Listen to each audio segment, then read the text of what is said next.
Ecoder est une entreprise qui a 14 ans d'existence, nous sommes 100 personnes et nous avons deux particularités. La première est de faire du reconditionnement et du service informatique, c'est notre métier.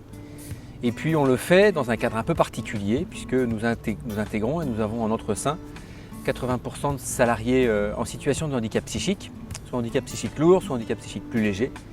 Et puis une petite partie des effectifs qui sont des personnes en situation d'insertion. Depuis 5 ans, on a connu différents types de développement. D'abord, on s'est structuré, on s'est doté d'outils pour mieux se structurer.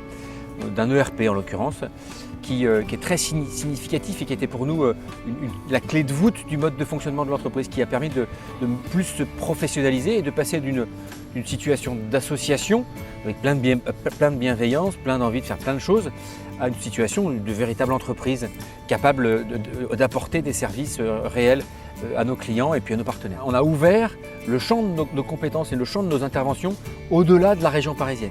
Et un élément très significatif, c'est qu'on a ouvert, il y a maintenant un peu plus de 2 ans, une antenne à Marseille, qui est une entreprise adaptée et qui, un peu de la même manière que ce qu'on fait en région parisienne, reconditionne du matériel informatique, mais sur la région PACA. L'entreprise Ecoder n'est pas une organisation, une entreprise très rentable. Et donc le fait d'avoir des fonds qui nous arrivent de la part d'un fonds d'investissement solidaire est juste indispensable et nous a beaucoup aidé. C'est le premier point. Deuxième chose, évidemment, Fitrust nous apporte une garantie auprès d'autres partenaires financiers qui pourraient arriver dans ce dispositif-là. Le fait d'avoir à nos côtés un partenaire comme Fitrust, ça enrichit énormément et ça garantit énormément ces autres partenaires financiers. Ça, c'est la première chose. Et finalement, moi, je porte Ecoder depuis 1 an et pour moi, c'est un peu du passé et maintenant, j'ai besoin d'avoir à mes côtés, au sein du bureau, au sein du conseil d'administration d'Ecoder, des partenaires qui puissent m'accompagner au quotidien dans cette gestion qui n'est pas forcément toujours simple, qui est financièrement tendue et qui, pour ce qui est du modèle économique, a besoin aussi d'être confronté.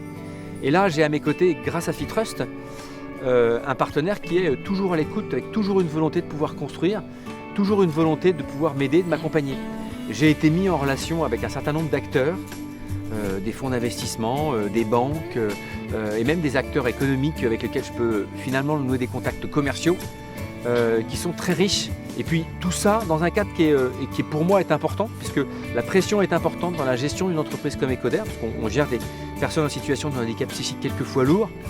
Mais on a en face de nous des gens qui vous renvoient la balle de manière très bienveillante, et quasiment au quotidien, ou quasiment de manière hebdomadaire. Et ça, c'est une valeur immense. On a évidemment des projets pour aller se développer ailleurs qu'en région parisienne et en région PACA. Donc on est très avancé sur un projet sur le sud de la région parisienne, avec une entité nouvelle qui va se déployer sur le sud de la région parisienne. Et on a d'autres projets de cette nature à Lille et à Bordeaux dans les mois et les années qui viennent. Donc assez vite, on va trouver une association et une structure Ecoder qui sera une association, une structure nationale.